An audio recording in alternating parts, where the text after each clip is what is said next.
What's up, everyone? My name is Wes, and you're listening to the Ear Coffee Podcast.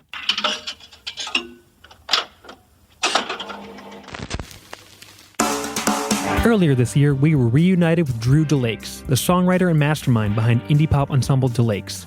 They recently put out their second record, Heaven is a Silent Disco, a continued exploration of the joyous sounds of their debut. Drew was kind enough to break down how a few songs came together, how the album took shape, and the kaleidoscopic year he spent making it. Without any further ado, here's my conversation with Drew DeLakes on the Ear Coffee Podcast. Welcome back to the show. Thank you for sitting down over video, even on a Monday night. Thanks for having me, Wes. Yeah, it's good to have you back. Especially in light of what we're going to be talking about, which is the band's and your latest record came out towards the end of last year, but. So in light of that and kind of looking ahead, let's reintroduce yourself. Yeah. Like, what's your name?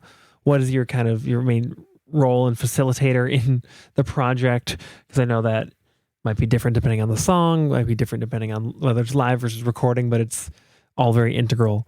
So just in your own words, I don't want to describe it as like an elevator pitch because it's not that. you don't need to pitch yourself. An escalator pitch. Yeah. Where it's a little, you can kind of walk away, like you're not super locked in. Where you're like, oh, who's this person talking at me? Like, what? You're free to go any direction you want, but you shouldn't turn around. That's the escalator. Yeah. No, my name's Drew. I am the janitor for DeLakes because they're all so messy. No, I'm the main songwriter, producer, and the lead vocalist for the band DeLakes. And in terms of performing, at the moment I'm pretty much only doing vocals and trying to like get more in shape to dance better. But for recording, I am pretty much doing all of it other than drums, some backup vocals, synth parts that are really hard. We have our bass player, Graydon, who does a lot of the tracks, especially when we get a chance to go into a studio. But most of it's just done in my house, in my office studio space. Mm-hmm. Yeah. Cool. No, it makes sense that having been in a band long enough and like seeing how people that have to sing and be the lead vocalist as well as do anything else is just like the amount of juggling kind of mentally that I see. Well, and I'm like horrible. It's just like I can't do that. I'd like to have just one thing and like yeah. But especially like if you're supposed to be really commanding on a stage, like if you're getting distracted by other stuff, I get distracted too easily and like can't multitask that well. And so it's like if I'm trying to do guitar and sing, and like frankly, some of the guitar parts are like more involved, I'm not going to be able to focus on singing as much. So we brought in Alma Engebretson, aka Alma DeLakes, to do all the guitar parts, and they've been a blast to have on, and they've taken off so much responsibility from me, so it's made my life a lot easier. Yeah. Oh, I can't even imagine. Like, I can barely even strum a chord and sing at the same time. That's without any practice. Get you there. But still, yeah. A little more practice, we got this. Exactly. Yeah. So we last spoke, I think it was August of 2021. So it's been a few years. Yeah. Since the band put out music, and so we've hit another culmination point of releasing a body of new music, and something that I'm guessing has been what has been in the works and has been you've been laboring on in the interim. So kind of bridging between our last conversation in 2021 and where the band and you were at as a writer and as a musician, and take us from there to now, I guess, is like fill in the gaps with anything that kind of would help contextualize what led us to the record itself and the music that we're listening to. Yeah, we released our album Unforgettable Cheer, which is the first album we did back in like June of 2021, and I had released it.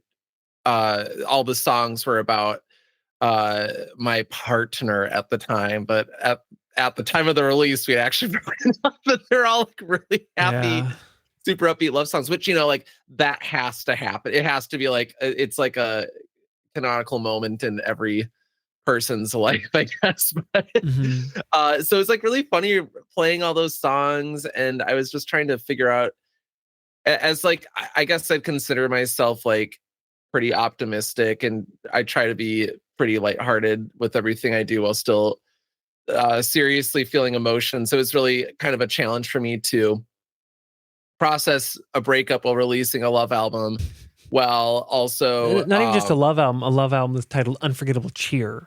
Yeah, like, yeah. That like sunniness is such an integral part of that record that like it's in the songs. So you kind of can't turn it off if you want to make the songs connect, and that's just a lot to kind of just, the act and process. Yeah, because like the whole point of that record was to be as just like unfilteredly joyful as possible, just like trying to create something that was conflict free, because at the time I was like really into the idea of creating a body of work, whether it's like, a book or a movie or something that has a narrative that's just like devoid of conflict and trying to advance plot without conflict. Because I think that's something that we all struggle with. Yeah. So that was kind of the point of that record. And then, starting to write the second record as that breakup was happening, but also as I was meeting my soon to be partner, who's now my fiance. So much has happened, but yeah.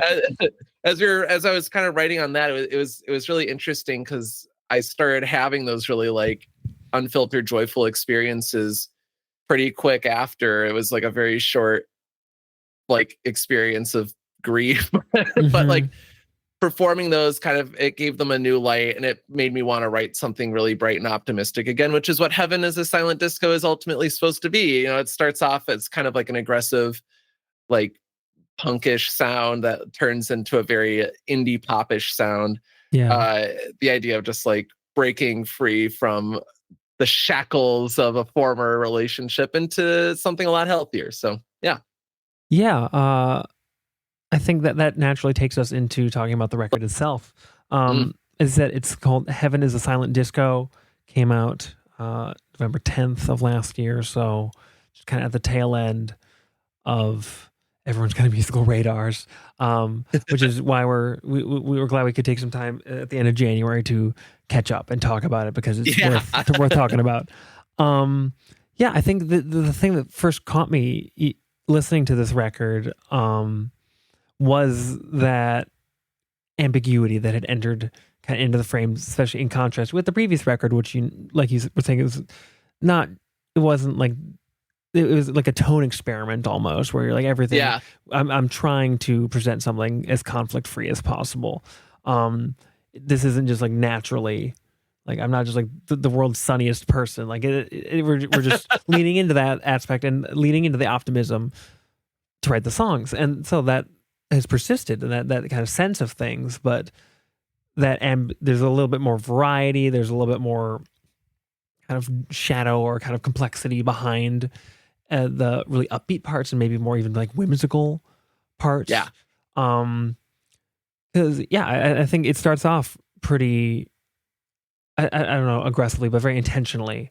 And what kind of takes you into those first couple songs, both as you were putting them together, and as you were kind of landing on what you were feeling the record to be about, and the things that would kind of tie these songs together in your mind, even if it isn't as much of a musical or like an immediate sonic connection? Well, the first three songs, we have Dare to Be Bogus, which is very much like post breakup energy and stuff like that, which is very fun to get out. It's a fun one to safely stress the vocals on, if you can even do that. But it's just like fun to get like really gritty with that song.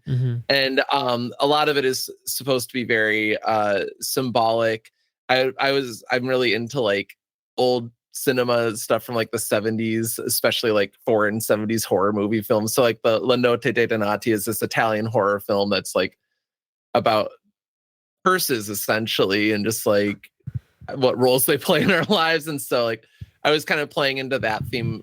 But that song, that one song's super fun. Patrick Atkins, Patrick DeLakes, has a fantastic synth solo at the end that was really fun to put together. It was like a couple different solos in one that we kind of merged together. So that's kind of like a cool Frankenstein creation. But then we did the next song was Laughing as a Symbol, and in parentheses it's note passing. And the one with that one, it's not really chronological, but it's got kind of the heavier mood still, where it's talking about like not necessarily unrequited love, but like love that's supposed to be stunted a little bit through society. You know, I'm doing big air quotes for that, society. Yeah. But like, but that whole song is about me and my fiance, and how just like, you know, you might have like really powerful feelings for someone, but you can't always express them publicly in a way that other people are able to, just thinking about like certain areas we might exist in life. And that's kind of complicated. It's like those first two, like even though they're like dealing with kind of complicated in a way complicated subject matter, it's really just like they're not very chronologically organized. But Yeah. yeah. The third one, the other one you're thinking of is Not So Anymore. And that one is like, that one is just like supposed to be like, I'm in a dark place. I feel kind of heavy about all this. But in the end, like I do still want to be like a force of joy in the world, because we don't have a lot of that. And I kind of still always think about the Lakes as being like a band that's just supposed to be a place of respite. Like we can't hold all of the horrors of the world like within us all the time, because who does that really help other than like serving your own self-image? And so it's like I want to be like a place where people can recharge, and so that song's supposed to kind of bring myself up back to that place. Yeah, it's I don't know if, I don't think symbiotic's the right word for it, but it's intended to recharge, but it also is recharging for you and for for like the band to play. And it might meet you where you're at and bring you to a different place. Yeah. Like an escalator. Oh, gonna bring that one back. Yeah. Speaking of roundabout references. So I think one of the other things that immediately struck me about the album Heaven is a Silent Disco was it covers a lot of different ground in still in like a similar kind of wheelhouse, I guess. The way I kind of thought it was, it's a lot of different flavors of pop. When you're writing a new song, whether it's, again, especially thinking of the tracks and this record, when does it become apparent kind of what the sound of the song is going to shape up to be? Like, is it pretty clear from even just like the tone of like the chords you're playing with at first, or before there's lyrics, or vice versa? And yeah, just talk a little bit about how all that is synthesized. I think, yeah, it's like, it's a lot of like, I think it has to do with the way I listen to music, which is like probably, I like, speaking of curses, I feel very cursed about the way I listen to music, because I'll become obsessed with like a band for a whole year. So like there's obviously like with the first album and some of this album, like of Montreal, I was listening to them nonstop. The B-52s, I was listening to them nonstop. Like Chairlift and Caroline Polachek, I was listening to like her group and like everything forever. And it's like, so I'll like hear these songs and it's like very much you are what you eat. So I'll just start writing something. I'm like, oh yeah, this is like this vibe, boom, boom, boom. Let's like play these parts, blah, blah, blah. But I think a lot of what happens like in coming up with it is I tried to be a lot more intentional with lyrics this time around. Like I'm going to write the song and come up with the lyrics and make sure the melody is the most important thing, not just come up with the chord progression and see what happens on top of it. Because I used to write like that a lot, and it just like, you'd come up with cool sounds, but you wouldn't come up with fun melodies. And it is a pop band, so I do want to have more memorable melodies. So I think a lot of what I was doing was I'd start off with, you know, just like basic chord and melody. Some of the songs I'd give to the band, like Not So Anymore, I just gave the lead sheet to the band, and it turned into like kind of a power pop, punk pop-ish sounding song, which is fun. But then other ones, I was like, well, I want something to be a lot weirder, because like I do love having weird elements in music, and that's like a lot of the stuff I really enjoy listening to. I try to make it as weird as possible. So like I think a good example is Four Steps is the song. I think it's like the 8th track of the song. Like that one starts off very like what's that label? Computer music. It's very PC music? Hyper pop. PC music. PC music. Thank you. Yeah. PC music. Yeah. Like thinking about artists like Girlfriend of the Year and stuff like that, and trying to I love that stuff so much. So yeah, like getting into more of that territory, just to like as a palate cleanser from the pop almost. Yeah, I think it's very true of the first couple bands you mentioned, kind of as like maybe unconscious or slightly conscious musical reference points, where it's like kind of time out of place pop music, where it's like it's music from a certain decade that's designed to sound like almost like complete, like with something you think of like with Montreal, to use as an example. It's like it's a band that started in the 90s and goes into the aughts and is making music that kind of sounds like an 80s interpretation of the 60s. It's like it's filtering all these different decades through that, and so it's like playing music that is of its time. It sounds like it's of its time, and is begins to move beyond that and kind of the shell of that, but still pulling from kind of like a filtered version of the past, versus just like, we're gonna make a song that sounds like the 60s. We're gonna make a song that sounds like the 2010s, and like kind of as not like formulaic, but as like a way of kind of organizing the different like kind of sounds that we like to play with and that you listen to. It's hard to kind of gel it all, I guess. That's such a good observation though too, because it's like, you are kind of like copying the artist you like, who are copying the artist they like, who are copying the artist they like, who are it goes on forever. And so it is like funny how like you could create a song today that like unknowingly was inspired by, I don't know, Gregorian chant, but like no, but like I think something that I really like to do, kind of similar that to get to all the source of like my favorite band's inspiration, is to like see who they're listening to, see who they're talking about in interviews and things like that, and then just going through that discography. Like I found a lot of like, or I guess I like finally came across like Fela Kuti's music, and I really love Fela Kuti's music a lot. Or like Laura Nyro. I love Laura Nyro. Yeah, Laura Nyro's fantastic. Oh my god, isn't she so good? Yeah, a lot of the first album is very Laura Nyro's-esque, but then it's also like mixed up with like Alice Coltrane too. There's like a lot of like free improvisational things. Whereas like this current album is very much like B-52s meets Herbie Hancock meets like Chairlift. Everyone forgets Chairlift now because Caroline's so huge, but we need to. I know. We need the Chairlift essence, truly, if you will, because they're also kind of a band that's like this. It's this 2010s, 2014, whatever version of 80s pop, which is already in itself like inspired by so much. So it's like already it's removing itself even further from the decades that it kind of originated in, to come up with this new just version of kind of music that makes you dance. That's the end result. That's the end goal. It doesn't really matter where it's from or what decade it's pulling references to.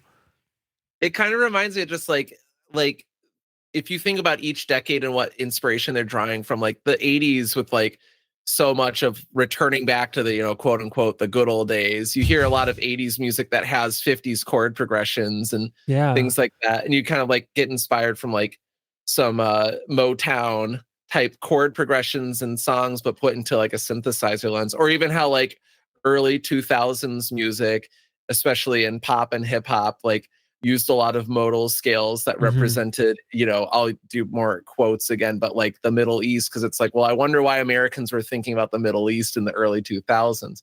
God, I want to like write a like whole paper about that, because you think about like all those songs, you're just like, oh, there's the flat two. Oh my God. Thinking kind of inverting what we were talking about with how much range you cover on the record, and how much like all the different kind of sounds you play around with. It's still a record that's more, I don't even want to say like condensed, but almost like condensed or focused than even some of like the previous record, where like this is 12 tracks in 40 minutes, whereas the previous record was 14 and 60.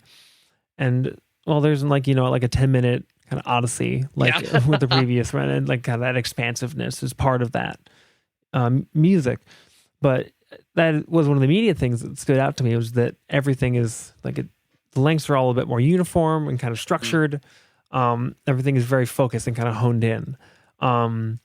is that kind of as you were especially drifting or moving away from the ideas you had been familiar with the previous record and were trying to kind of actualize for this newest project, or when did that start to kind of the focus start to solidify, especially in terms of, I mean, like compositional restraint or like something like that?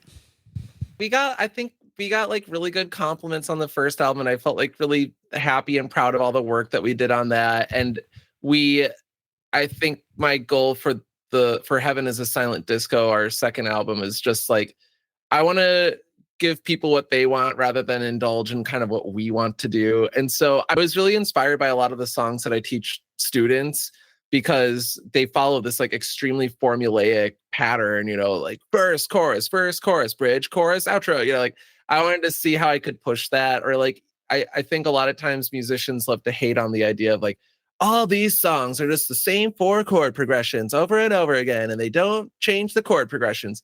And like, I'm a very chordal person. I love playing around with chords, but I think something that I was inspired by is that they were able to make a song with very minimal parts sound like a full song, and I wasn't getting exhausted by it too much. Yeah. So like, one song that I was thinking of is like with Laughing as a Symbol. That song is only 2 chords essentially. I throw in like 1 extra one here. Of course, there's like weird extensions and things on things, but still, at the root, it's 2 chords. Yeah. So it's like just trying to like reduce as much as possible, but then produce it in a way that sounds a lot more interesting. So to go back to your original question, it was more like I wanted to create something that was very poppy, very accessible, and just see how far a band can go with that, since that tends to get more attention. Mm-hmm. Because I think some of my favorite bands have done that, where they've done something really, really, really poppy, and then they've just like shredded people to pieces. Not that we're gonna do that, but like I think of like the Fiery Furnaces. They had like I love them so much, but like their album like EP that has some like great pop hits on it, and then their very next thing that they do is release a like rock opera album about like with their grandmother narrating it. And so, which record is that? Rehearsing My Choir. It's so good because it's so thematic, and it's just like I've only listened to like the first like batch of Fiery Furnaces stuff, so I have not. And then like Eleanor's solo stuff, so I'll have to check that out. I love Eleanor Friedberger too. Yeah, she's the one who got me into Laura Nyro too. Okay. Yeah. That makes sense as far as like kind of just seeing how the synapses are connecting.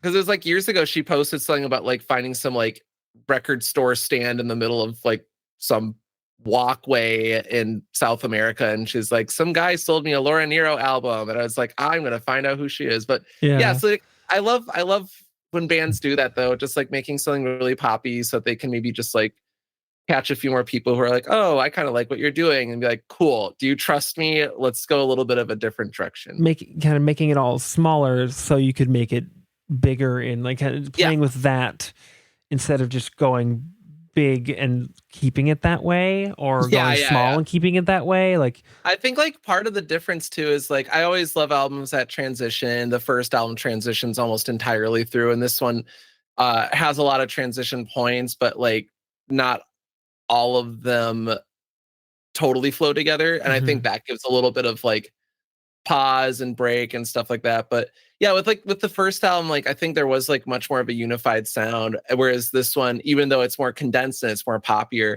there's like a little bit more sonic interest. Like you have songs that are like more of a ballad, you have more of like a hyper pop thing. Like I'm very happy that the song that I wrote for my fiance, There've Been So Many Times, is like our most popular song right now, which I feel so lucky about that, because it's like, yeah, good. I feel so genuine about that. I hope other people would feel that too. But like it can go from ballady to hyper pop to all like kind of like what you're saying. I mean, it's just like all the different genres of pop through like a decade's lens and stuff like that. There's a lot of 70s funk, there's a lot of 80s new wave, there's also indies pop from the aughts and stuff like that happening. So it's like it's cool to like play around with a little bit more of a palette. Yeah, it's very much a soup, if you will. Which is I'm just looking for excuses to bring up soup most of the time. Yeah, cool. Well, definitely check out the record if you haven't already. It's available wherever. We'll loop back for some more direct linking information for that in a moment. Because before we go, I do want to ask, what is, if you can just kind of cast your mind back throughout the years of making music, both as, I mean, especially as Delakes, because that's the project, the songs we're here to talk about. But think of a moment where you really felt like the music you were making was accomplishing everything you wanted it to. Maybe like that was just internal, maybe that was seeing it externally, and then that kind of reflected the internal validation back, or just a moment of pride in the work you'd spent time and worked really hard to create. That may have been a question that I asked you last time, since I tend to like asking most folks something along these lines. So if I did, you gotta say something different. Otherwise, we're just gonna dub it over and it's gonna be confusing. You know what? I remember what question you asked me last time. It was, what was my favorite local band? Oh, well, I mean, we'll get to the plugs in a moment. We're good. Just like shouting out who you've. I'm like so lately. Ready to share so many local bands. Right? Like, yeah. But before we get there, before we get to that, I would say, oh my gosh, I would say probably our song "New Sun" from Heaven Is a Silent Disco. When I was writing that one, I came up with like the main chorus section in like a place where I was just feeling really excited, musically, spiritually, friendship wise, stuff like that. It was like the first really warm day of spring. We were all getting vaccinated. I was about to go on a walk with like my best friend and my best friends and stuff like that. And so it was just like a really like happy day, and leading up to it, I was like, I'm just going to write something. And I came up with the chorus for New Sun. I had just gotten a lot of new equipment for recording as well, because I knew I wanted to like try to invest a little bit better equipment wise for the new record, which definitely paid off. But like I started writing that one, and then I got stuck with it, and I had no idea what to do with it for so long. And like 2 years later, I finally came up with a verse and a bridge for it. And then as soon as I did that, like all these really fun harmonies started coming out, and I started being able to produce things like to make it sound a lot better. Ben, our drummer, Ben Ehrlich, Ben Delakes. I keep doing that. That's gonna be my running thing now. So Ben Ehrlich, Ben Delakes started recording the drums, and we started doing a lot of like different auxiliary percussion tracks, and it all just came together so well. I felt so happy about the mix. I thought it was like a very fun song, and it tapped like into a little bit more of like sexy energy. And so getting to perform that was really, really fun for our release show at the Green Room. And I think that was like a moment listening back to that track where I was like, oh, cool. Like I got really fun harmonies, a really fun groove. Everyone had a fun role that they played on that song. And so it was just like, that was a really fun one to feel validated by. Yeah, that's great. Now is the time you've anticipated. What are your favorite local or underground bands? Just anyone that you've played a show with recently that you want to shout out? Anyone that has been coming across your radar that people should check out? Whether it's someone from here in the Midwest, in the cities, or from somewhere elsewhere in the country or the world. But we love to spread the local attention at the very least. That is kind of our sad little gimmick. I want to do 3 because I feel like they all deserve it. And okay. Also, I could do like 20 if I really could. Like, so first off, Drug League. I love Drug League. They're my favorite band in the whole world. They're so fantastic, and Noah and Jonathan are just like the coolest, nicest people. And yeah, it's just Drug League forever. So them, but then also Mr. Zip. That's the band that our guitarist Alma is one of the front people in. And their band is just like so fantastic. It's so unhinged. It's so catchy, and it's so raw. I love Mr. Zip. Yeah. And the third one I'll do is a really like old artist who I think maybe is still writing music, but I know definitely has like an Airbnb in Canada. But her name is Jane Siberry, and she's from the 80s. And I'm currently working on writing working up a cover of one of her songs, Symmetry, and I could not recommend it enough. Symmetry by Jane Siberry. How do you spell Siberry? It's selfishly I'm asking. Yeah, true. Yeah. Yeah, it's SIBERRY.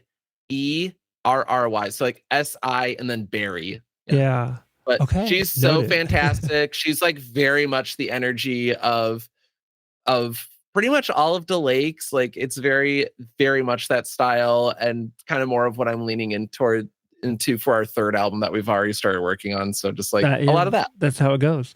That's how it goes. Cool. No, that's great. Because as much as I love just, hearing the same bands over and over, and how much like whatever bands have like their moment at the time, and you're like, they just put out a new EP, and so everyone's super excited about it, and that rocks. But I've never heard of any of these three bands or these artists, so at least as a personal listener, I'm drawing selfish joy from this. So hopefully we can all find something new in that. Before I let you go, where can people find your music? Where can people keep track of that aforementioned third De Lakes record as it comes together, and other things that you have going on with the project and in your world? How can people keep track of you outside of showing upside your house? My address is not this again. No, we're not. I keep on trying to do that bit and like segue into that way, and then people keep on trying to give their address. It's like I don't want this. No. You know what? It just confirms that we all have. Y'all are yes-anding too much for when the recorder's on, and it's hypocritical to say that. Ex-theater kids or something. Yeah. No. So the best way to find my like the stuff that we're doing is probably my Instagram, which is Drew B Lakes, and Twitter if you want to do that. Excuse me, X. Everyone does that too. Speaking of giving addresses out and following along with what people are doing, Twitter. Oh, excuse me, X. So all those. Bandcamp is fun. We've got a lot of fun T-shirts that we just released, and you can get our CDs for both the first and second album. And we've got a lot of shows coming up. We're going to be doing a show at 331 later on in February. We've got a 7th Street show coming up on February 26th. We're going to be opening up for a touring group, which will be really fun. Cool. Me Like Bees, but there we go. So rock and roll. Yeah. Sweet. Well, you heard it here first or second or third. But I won't take any more of your time, listener or Drew.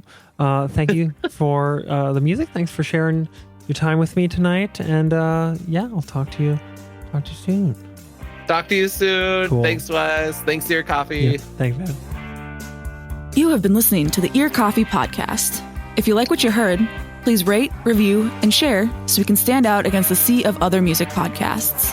You can find information from this podcast and other important links in the show notes of this episode.